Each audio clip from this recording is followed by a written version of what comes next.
you ready to raise your game at Fort Union Military Academy? Sometimes described as the West Point of high schools, Fort Union is a leading college preparatory Christian boarding school for young men grounded in the structure of discipline of the traditional military academy model, and scholarships are available. Fort Union Military Academy's athletic program has produced hundreds of college and professional athletes, including 6 Olympians, 2 Heisman Trophy winners, and more than 120 NFL players. Fort Union Military Academy is a private school and is independent of any direct military affiliation or obligation. Schedule a tour and get started on your journey today by visiting fortunion.com. Fort Union Military Academy. Body, mind, spirit. It's the HoopWise Podcast from New England Basketball Journal. Comprehensive look at the basketball landscape in New England, tracking prospects, recruiting, college, and more, with your hosts, Steve Hewitt and Ethan Fuller. Welcome back, everyone, to another episode of the HoopWise Podcast. This is a kind of emergency remote react edition. I'm Ethan Fuller, joined as always by Steve Hewitt.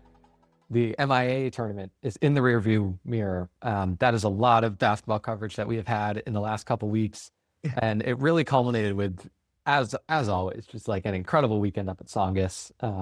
I love going up there. I think I said this to a couple different people as I was there. It's like this weird liminal space where like every single year for a 3-day stretch, you're kind of returned to this middle ground where it's just a lot of basketball. So it's a really fun feeling. Yeah. Steve, this was round 2 for you up at Tsongas. How did you enjoy the weekend? Yeah, no, another like wild weekend, really. Like this is only, you've been doing MIAA longer than me, and I think what I've been learning the last few years is like it just like always delivers is MIAA championship weekend. Like there's always going to be, I think I even texted to you maybe last week, like, oh, I can't wait to see like what crazy thing is going to happen this weekend. Like last year we had epic games in Division I, and then this year I was kind of expecting the same, and it just always delivers. And we had a lot of really fun, kind of inspiring storylines, at least on the boys' side.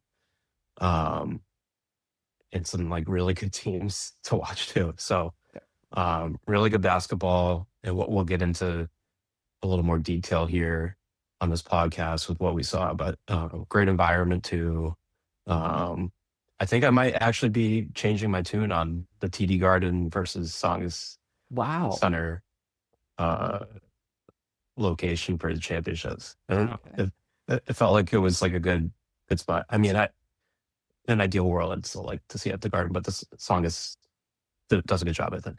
Yeah. No, I think Tsongas does a great job. And again, as we always say, crowds are really impressive. I didn't know that Saturday was SAT day until one of the coaches was talking about that. So I didn't know that either. Difficult to have a good crowd on a Saturday, and we still got a few good ones. And then obviously like D1 boys on Sunday, that was one of the best crowds that I've seen since I've been doing it at Tsongas. And so, we'll TD Garden versus Tsongas has been an off-camera debate we've had. At some point, we'll have to bring it into the public light. But so we're going to go, again, this is very rapid fire. We're not going to hit on every game. We have covered every game in detail. You can find it on basketballjournal.com. We're just going to hit on 3 favorite games, and even within that, like 3 favorite moments from the past weekend of state championships, kind of what they said about the games and the teams.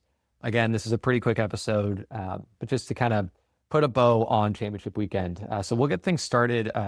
Steve, I know you were really excited about D3 boys. Salem gets it done. It's their first state title since 1995.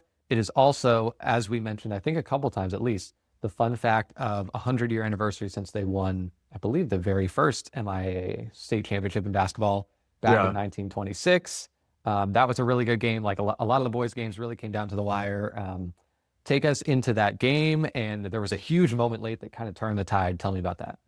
Yeah, we're gonna start this podcast on defense. Everyone's always defense wins championships. Defense wins championships. We saw that this weekend.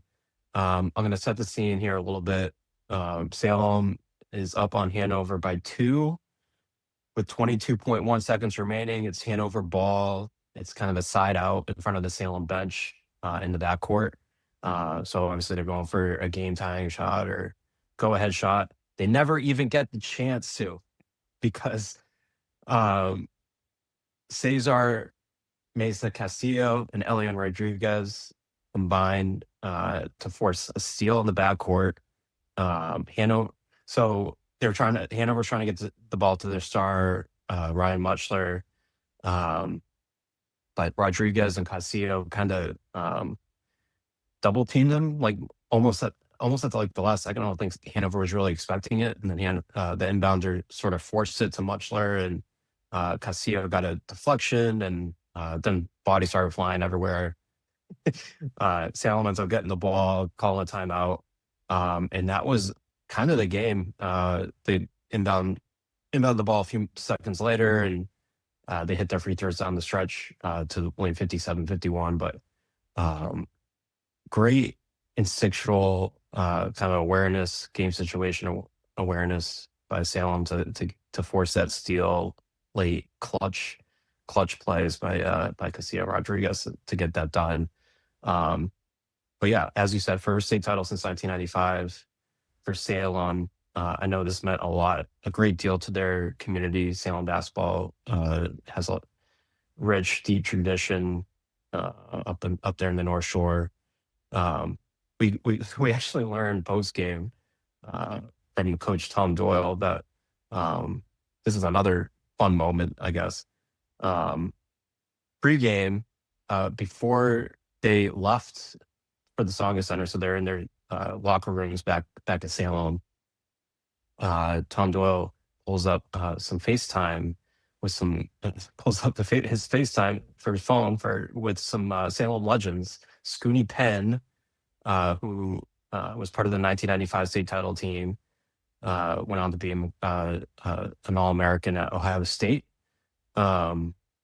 He's on one FaceTime, and then another FaceTime was with Rick Brunson, father of Jalen Brunson, who was also on the call. Of course, the Knicks star, and Rick Brunson was on the 1990 team, Salem legend. So they were on the other FaceTime call, and they sort of gave a pregame inspirational message to the team, and they were absolutely hyped about that, obviously. I can only imagine being a high school player, and like all of a sudden you see Jalen Brunson, who you probably watch all the time, on the FaceTime talking to you about like what winning a state championship or winning a championship in general would mean and everything. So I think that got them really motivated for that game. So I thought that was really cool. But yeah, Salem 57, Hanover 51, do it on defense, do it on offense. Elian Rodriguez, 27 points, had an unbelievable tournament. He's only a junior. Can't wait to see what he does next year. And he was talking to us post game about he wants to get his and the number retired. Wants his name to be remembered in Salem history. I think he's already done that with the state championship, but he's got another year there. See what he does next season at Salem. But yeah, that's exciting. Salem gets it done. Yeah, we'll keep it moving to you, Ethan. What do you have for your number 3 moment of girls weekend? Yeah, I'll match you. I'll match you with Division III. I'll match you with the North Shore. North Shore had a great weekend at the state finals. I'm going to go to Bishop Fenwick, beating Pittsfield. That was a really, really good game. 49-44 final score. My moment, if I'm zooming into that game, I'll take 2 moments, and they were the Celia Nielsen drawn charges. One was on, I think it was the first. We're all about defense, baby. Yeah. One was on the first play of the game, I think, or defensive possession of the game, and she drew it off the ball, like after the player was cutting to the basket, and she just like got in front and took the charge. She tried to do it again right after, and I don't think got it that time. And then later in the game, she had a big one that was on a driving player. But Celia Nielsen, 19 points, I believe it was 18 rebounds in this win. 6-foot guard, really crafty. I mean, people have known her, like she's one of the best MIAA players. Like this isn't really super surprising, but I was really impressed with how composed she was during a couple of these big Pittsfield runs that happened. They had one in the second quarter that brought it to a 23-23 halftime score, and then one like in the third to fourth that brought it all the way back. They were down, Pittsfield was down 41-29. They came all the way back and I believe nearly tied it. And I think it was 47-44, and they didn't have enough left. So I was really impressed by Pittsfield. Caprice Conyers is a sophomore point guard. incredible active hands on defense. I was blown away. I would definitely put her on your radar as far as like rising MIAA underclassmen, but Fenwick too, this win means a lot on a couple of different levels. Obviously, every time that we write about them and anyone writes about them, you talk about the 2024 ban and how that team was so good and they were probably going to win the Division II title that year. And then the year before that, they lost in the Division III final, and Nielsen and Caitlin Boyle co-star, they were freshmen then, and all this storyline that's like we've been following over the last couple of years, and then to get to this game and like kind of have that in your grasp, and like you're 32 minutes away from this awesome storybook ending, and they really had to work for it. So it was cool. It was cool to watch Nielsen and Boyle and some of the other complimentary players on Bishop Fenwick too all have their moments. Abby Jenkins hit a couple big shots. So I think definitely feels good, more than like a typical state title would, especially for those two seniors. So that was cool to watch. Yeah. Then we can kind of keep it going quick. So we go up to D2 now. Again, we're staying with the North Shore here. D2 boys. So I want to add too, and I know you can echo this. Salem brought a great crowd. Bishop Fenwick brought a good crowd for being like a smaller Catholic school, and Masco brought an awesome crowd. And St. Mary's obviously always brings a pretty good crowd. So we got a North Shore battle, St. Mary's and Masco, that again came down to some of the final seconds here. St. Mary's extends, oh gosh, I think it's a 19-year streak where at least one St. Mary's athletic program has won a state championship. I might, sorry. Is that a real stat? Yeah, no, they posted, it's got to be on their Twitter. While you talk, I'll look for it. But yeah, tell me about this game, because this was on Friday and it really set the tone for a good weekend. Yeah, Friday night. It didn't look like it would be this crazy of an ending in the third quarter. Masco was down, I think it was as many as 13 in the third quarter. And they come back, make it a game in the fourth, ends up being a crazy back and forth fourth quarter. I would say the best individual highlight of the weekend, and you, Ethan, you were there courtside with me. Roki Brea Arias, the star for St. Mary's, with ridiculous. You don't see this every day in MIAA basketball, with a ridiculous right-handed, like you call it tomahawk, you just call it one-handed dunk, poster dunk, legit poster dunk, legit poster dunk over. I feel bad, but Thomas Stetton was the victim here. Credit for attempting the block. Hey man, Wemby gets dunked on all the time. You got at least try. You can't just let him have the dunk, right? So, but this was back and forth. Like I said, Masco had just tied it like a few minutes before. I think I don't have all the specific minute by minute, play by play in front of me, but St. Mary's had responded. I think they were up 3 when this dunk happened, and they're in transition, and John Charius, their other senior star, finds Roki kind of all alone in the paint, and there was really no other outcome of what was going to happen. And, the crowd went crazy. The photographers' baseline that we all know are going crazy, right? Mm-hmm. That was a really fun moment. But credit to Masco, they did not quit at all in this game. There were 4 lead changes in the final. So that dunk happened, I want to say with like three and change to go, maybe midway through the fourth. Masco responds. They take a brief lead. I mean, this went back and forth. I think there were 4 lead changes in the last 94 seconds, like I was trying to say. John Charius hits a big 3 from the wing, and as I understand, I think he went 0 for 8 in the semifinals from 3, and he's actually like one of their best 3-point shooters. So for him to come through in that moment, obviously meant a lot for him. We were talking about him. I'll get to him again in a little bit, but we were talking to him post-game. He had some fun quotes. So John Charius hits that 3, and then keeps going back and forth. There's some free throws involved. Masco ends up getting a lead by 1 with like 20 seconds to go, and then St. Mary's calls a timeout. They make a play for Roki again. He gets the ball in the post and scores with 12 to go, and then I think it was 6 seconds left when Masco calls a timeout, drawing up a play to try to win the game. Jeremy Farrell their star gets a really good look. two defenders on him, but like I seen enough Jimmy Farrell that like I totally like could have seen that shot going in. Sort of baseline on the move, but hits back iron. St. Mary's prevails by one. It could have gone either way, honestly, this game.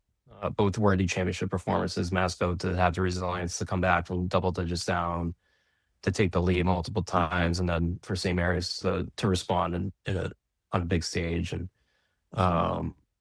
knowing that the momentum was firmly on Masco's side with their student section too. Like everything was going against St. Mary's for some periods of that fourth quarter. So for them to respond the way they did is worthy of a championship performance. Josh Kelty, their coach, first coach to go back to back with two different schools. Wow. Last year, obviously, led Georgetown to the D4 title. This year with St. Mary's, and their first D2 season, they win the championship. But going back to John Charias, it was funny post game, talking about how he knew who the ball was going to on that final possession, and he knew he was going to have to be the primary defender on Jimmy Farrell. So he was talking about how in the huddle he was just like most scared he's ever been in his life. You can read the story on basketballjournal.com, but he was pretty honest about it, which is fun. But big credit to St. Mary's. Charias was one of a few transfers, Roki too, that came in this year, and they all credit to their chemistry and how they were able to come together with a new coach too. Have to mention Jake Fortier, their sophomore point guard. He's been a star all year. Excited to see the steps he takes this spring and summer and going into next year. I think he's one of the kind of an underrated guard in the region, one of the best in MIAA. So I don't think this is it for St. Mary's. So, but yeah, St. Mary's prevails over Masco. So the D2 championship. Yeah. And so I pulled the stat. Yeah, it was 19 straight years now that some St. Mary's athletic program has won a championship. Obviously, like they do a great job. The girls team's always in the hunt. The boys team's always in the hunt, even in Division 2, as you mentioned, like moving up division and still getting it done. And yeah, that dunk was crazy. The amount of, you said it, like we've gotten to know a lot of the local media and photographers pretty well. And it was fun to see them kind of rushing around and looking at each other's pictures. And it felt like I saw 5 or 6 like awesome photos from different people of that dunk. So that's really cool. Gotta shout out Carlos Suarez, our photographer. Oh yeah, great shot. Yeah, Carlos crushed it all weekend. I mean, you see the pics on our Instagram and our site. That's all Carlos. So hype him up. So this is kind of a good segue because the St. Mary's girls had kind of put this streak on the line because they had no real fault of their own. They just had the misfortune of playing Medfield in the Division 2 girls championship. And now I want to ask you what you think about watching them play because you've seen them, I think, twice now this season. But Medfield 72-38. The moment it's more of like a sequence or a couple minutes, especially in the fourth quarter. St. Mary's had cut the lead to like a competitive 14 points, and then I think from late third to the end of the fourth, Medfield hit 7 threes, and it was just like everyone. It was like Nyan Gary, it was Abby Broderick. I think Tetsbaki had a couple.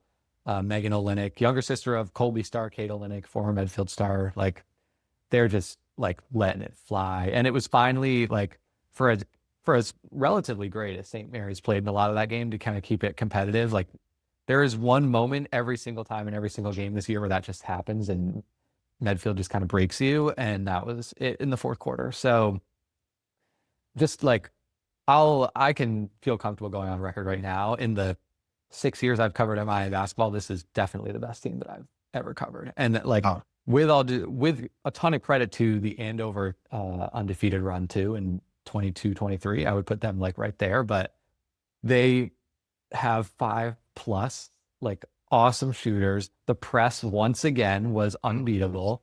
They play so unselfishly. Abby Broderick again, sophomore breakout, ends her sophomore season with 25 points. Naya Anagari and Tetsbaki both have 17. They never let up at any point in these games. It's incredible to watch. Like, it's the ball movement is ridiculous. The shooting's ridiculous.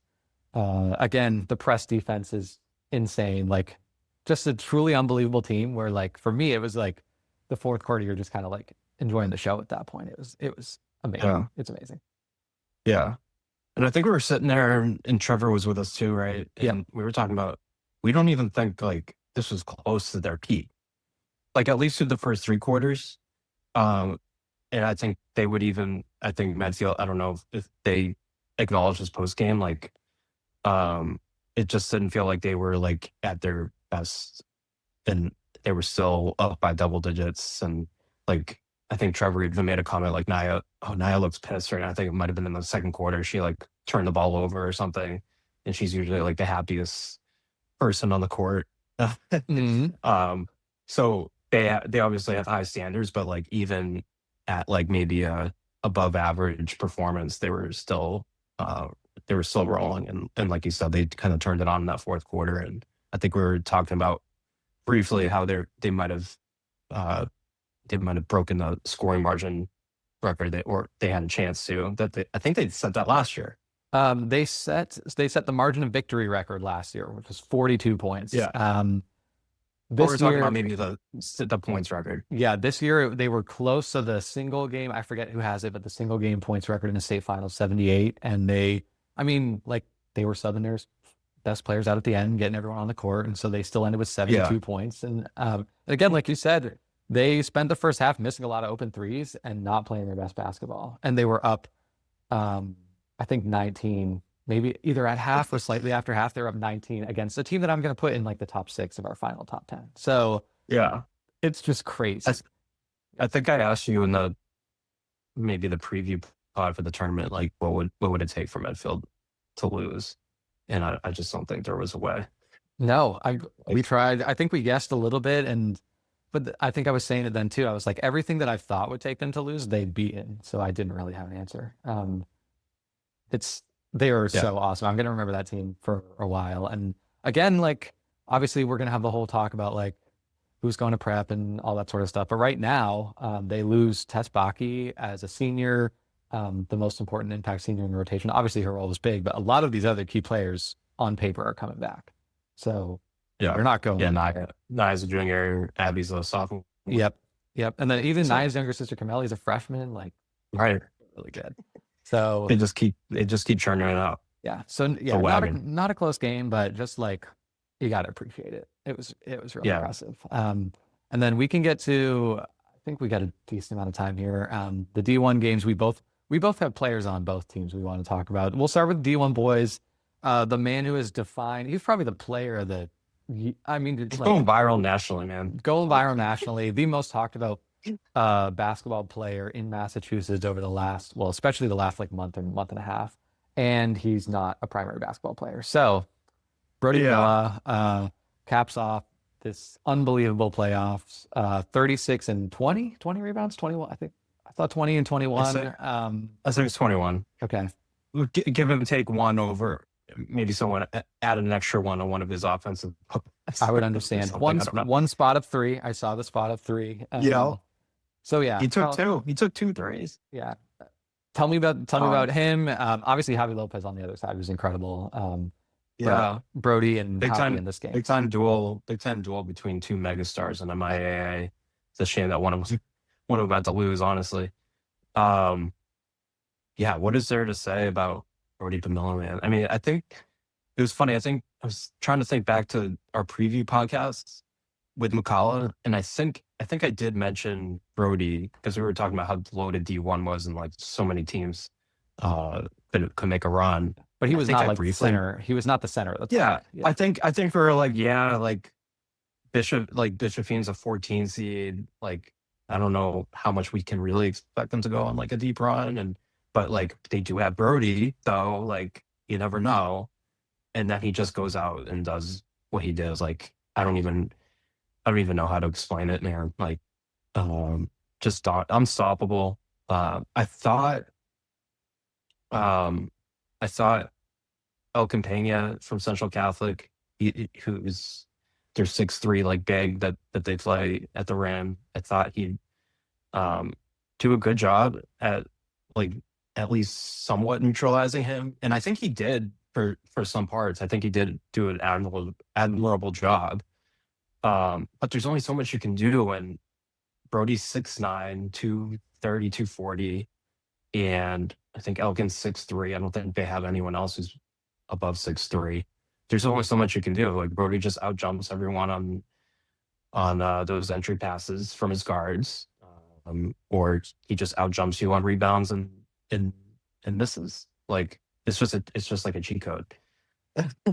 So go through some numbers here. Bishop Feehan, number 14 seed, Cinderella Run. Even if like they were like maybe they weren't exactly the typical Cinderella with like the most dominant player in the state, but 14 seed, which is the lowest since at least the statewide format was instituted, the lowest seed to win a state championship in any division. They beat the top 3 seeds in the state. Like that is such a ridiculous run. Yep. Like the literal hardest run you can go on to win the championship. So they beat number 3 Needham in 4 overtimes. I wish I was at that game. That must have been insane. Number 2 Andover in the state semifinals, and then number 1 Central Catholic in the championship. And mixed in there was also number 6 Bridgewater Raynham, who I've had in my top 5 all year. Yeah.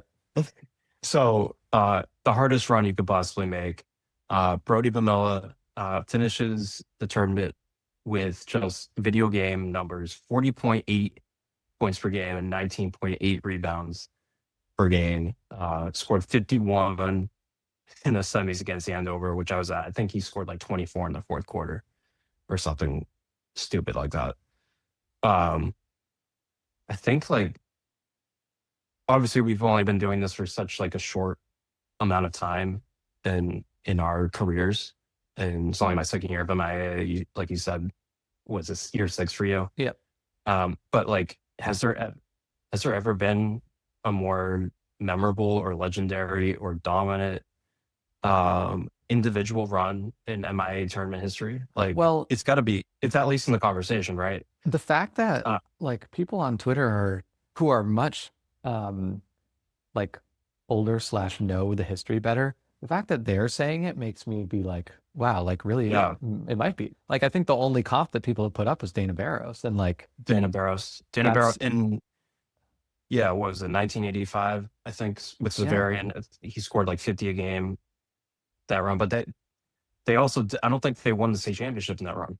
I don't think so either. As brilliant as Dana was in that run, I think they lost in the state championship game.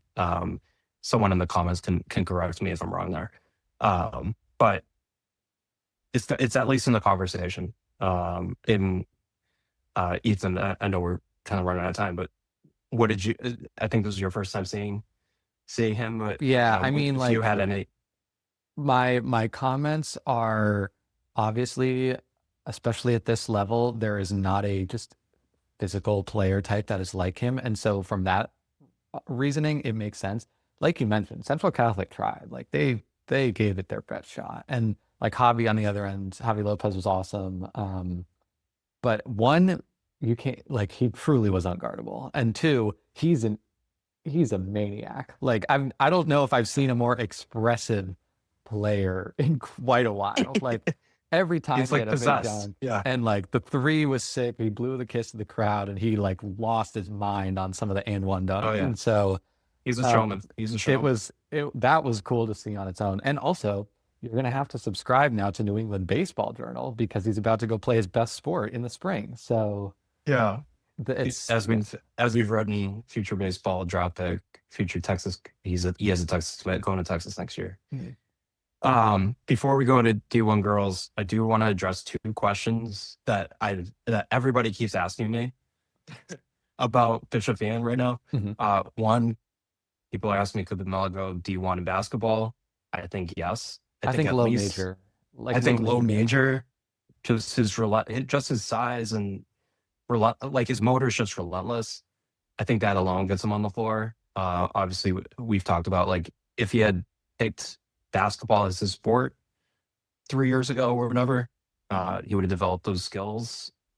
So I think he definitely could have been D1. Maybe he could walk on to Texas and give them some minutes if he wanted to. I don't know. And then the other question is, how did Feehan lose 7 games this year? Which is kind of a loaded question. part of those 7 losses were to Wareham, D4 champ, St. Mary's, D2 champ, Attleboro twice, really good team. I think there were some injuries, some guys in and out of the lineup, and I do think it took a little bit of time for Feehan to kind of figure out how to effectively play with Brody, because it's obviously such an advantage, but like to efficiently like use him and know how to use him in certain situations, and it's for his guards to figure out how to play with him and get him the ball in the right spots. I think that takes maybe some time. So I'll give him that for that reason. Yeah. That's why they lost 7 games, and they obviously reached their peak in the tournament. Mm-hmm. I know we're running out of time, so let's move to D1 girls, which was also an awesome game. Yeah, we'll let you have the floor there. Yeah. So, where do I want to start with this one? So Wachusett goes back to back. It was a competitive game, 55-47 final. Kind of what I thought it was going to be, where like Springfield Central proved that they were on par with Wachusett, but just like Wachusett made a couple big plays. The floor goes to Tegan Lanfer, who's again like maybe 5'3". I'm listing her as 5'3". She was so much fun to watch with the high arcing floaters, the threes, taking over during some of Wachusett's like kind of slower runs in the second half. I think she might have had 15 in the second half and 11 in the fourth quarter, I think is what I wrote. I should probably pull that up. But she was so good. And her just like competitive fire and also like composure, where Wachusett, sometimes they can kind of get in their own heads when things aren't going well. That's been one of the rare like areas of weakness from the team, is like it can kind of spiral sometimes, but in those moments where things were a little bit on the ropes, like she was very focused the whole time and never stopped being aggressive, never stopped attacking with drives and floaters. And so she deserves a ton of credit. She was first team on our all tournament teams for a reason. I'm really interested to see what her grassroots season is like. She's on Mass Rivals. It's so hard as a tiny guard to get Division I interest. I'm really interested to see how that goes for her. But regardless, like she's going to be a really good college player. And again, she's a junior. She still has another year coming back. She'll be the focal point for the team next year. And so, like, props to her. She was awesome. And then she's one of my favorite players to watch. Yeah. Yeah. So I feel like everyone's got a place in their heart for small guards, and especially ones that like play with consistent energy and can make shots too. Like she's a bucket. And so it was really fun to watch her. Wachusett again. Great send off for Jay Scott. She had 8 points in the first quarter, only finished with 11, but like had this ridiculous volleyball spike of a block in the second half. And she's going to Tulsa, like one of the best MIAA players the last few years. Really impressive. Sophie Gibbons too, just so solid and consistent as a point guard. Kylie Urquhart grabbed some big rebounds. So Wachusett, very deserving. What they've done the last 2 years, going back to back, has been so impressive. And I do want to say to Springfield Central, again, even Wachusett coach Jim Oxford mentioned this after, like Springfield Central is a little secretive, and sometimes we don't really know what's going on out in Western Mass, and they do their own thing very much. They largely like stick to their little Western Mass league, and they get a lot of wins that way. And so this is the first time on the big stage that you see a lot of these players. I've told you guys for literally 365 days to watch out for Zion Wallace. And I hope that you've listened to me, because she's unbelievable. She had a game high 25 points as a freshman, largely matching up against Jay Scott, who is one of the best defenders in the state, in New England, probably period. And she was unbelievable. Like some of the driving takes she had, and like the coast to coast drives and the big, strong finishes. And I think it was 11 rebounds in addition to 25 points, where she like sometimes is basically their center because they don't have a ton of size. She hit a bunch of threes down the stretch. Like, I mean, everyone I was talking to after, obviously we talked a lot about Wachusett, but then the first thing with Springfield Central was like, wow, you gotta know this freshman. Like she's next up. And she has an offer from UMass Amherst already. Let's go. Yeah. So yeah, they're on the train early. Good. Everyone should be like, everyone's got to know she's one of the best freshmen or 2029 players. And we're going to kind of start to break down that class a little bit more, but I would put her like right up at the top, in the top tier. She's incredible. And she wasn't phased by the Jay Scott assignment or matchup. But I think they were going at it like a little vocal, They little did. trash talk. Yeah. Like, that's what I caught. I only caught like the second half of this game, but I did notice some of that. Yeah, no, it was like they did go at each other. And they like had times where they both kind of beat each other one-on-one, and it was really, I love really, it. really cool to see. Yeah. So that's kind of a game where it's like this was the present with Wachusett, and then Springfield Central, like they're probably gonna have a lot of the future. So it was cool. That kind of wraps a lot of stuff up. Any final takeaways from the weekend? Quick moments? No. Do a quick shout out to Wareham, Aaron Cody, 31 points to lead Wareham to their third championship in 4 years. I wrote about this on the website, PasswellJournal.com. You read the story. He missed pretty much all last year with an injury. He was part of those first two championships, and so to come back and win it this year over Georgetown, big moment for him. And then Hoosac Valley, Division 5 champions as the number 8 seed. Hard to do. Aiden Wicks, Cornell Bradley deserve their flowers. They had big time performances in the championship for Hoosac Valley, so I want to shout out them. Yeah, and I'll again D4 champion for girls South Hadley, D5 champion for girls Hopedale. That wraps it. So I think that's about it for the school season. I think Connecticut is still finishing their state championships, and then it's grassroots time. Let's go. The page turns fast. We got a lot on this and that is coming up for you all. I'm really excited to share some of it in the next couple of weeks. But yeah, for Steve Hewitt, I'm Ethan Fuller. Great season, everyone. We will see you out there soon.